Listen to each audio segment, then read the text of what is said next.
Yüzmek için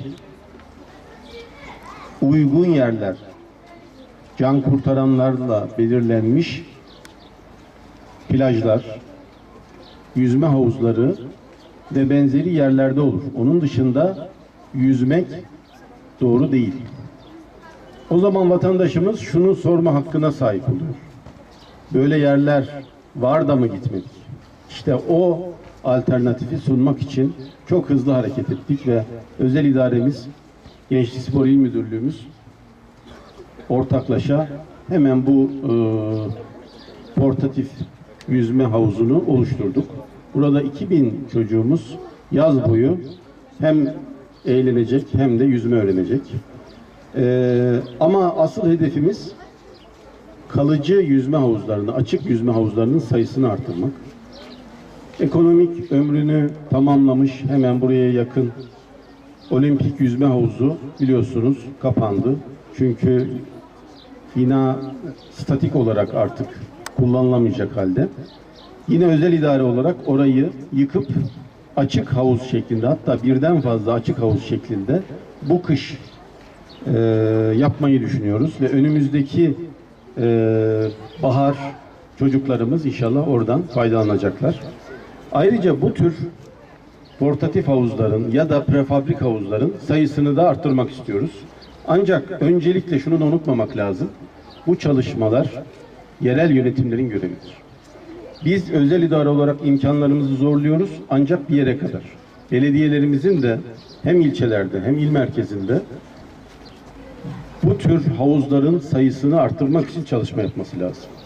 Biz ne kadar çok alternatif sunarsak gençlerimize, vatandaşlarımıza, onlar da bu havuzları tercih edecekler ve ölümlü yüzme, boğulma vakalarını inşallah şehrimizde, artık şehrimizin gündeminden çıkaracağız. Ama yine tekrar söylüyorum, bu bir bilinçlenme meselesidir. Şunu kimse unutmasın. Batman'da binlerce kilometre sahil var. Nehirlerimizin, ırmaklarımızın, baraj göllerimizin sahilleri var. Buralarda her bir metreye biz can kurtaran balık adam koyamayız. Can kurtaran balık adamın olması demek ölümlü yüzme, boğulma vakalarının olmayacağı anlamına gelmiyor. Bu iş bilinçlenme meselesi. Arkadaşlar, buralarda yüzme kesinlikle tehlikeli ve yasak. Yüzmeyelim. Yüzmek için alternatif olarak işte biraz sonra açacağımız benzeri yerleri tercih edelim. Bu bilinç konusunda da özellikle basın mensuplarımızın bize yardımcı olmasını özellikle bekliyorum. Gençlerimize hayırlı olsun, eğlensinler. Bu yazı yüzme bilmeyenler yüzme öğrenerek geçirsinler. Antrenörlerimize, çocuklarını bu salona gönderen, bu sahaya gönderen kıymetli velilerimize ve siz değerli mesai arkadaşlarıma teşekkür ediyor. Hepinize saygılar sunuyorum.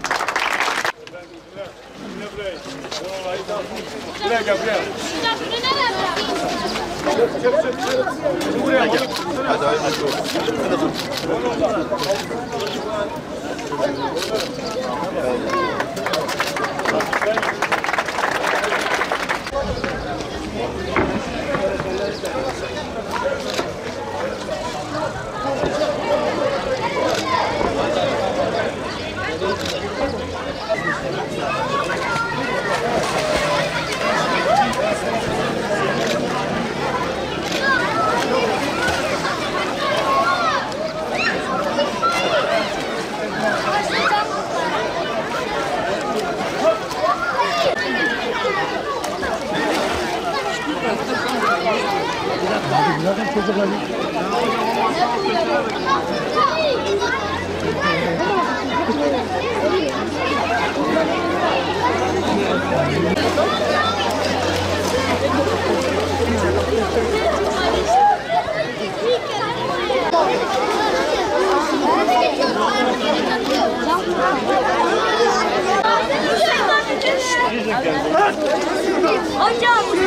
Bekleyin oğlum bekleyin bir 10 dakika yıkıyor.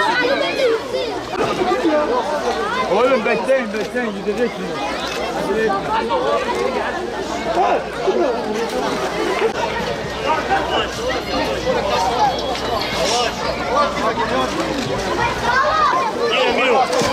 Oğlum atletini çıkarın.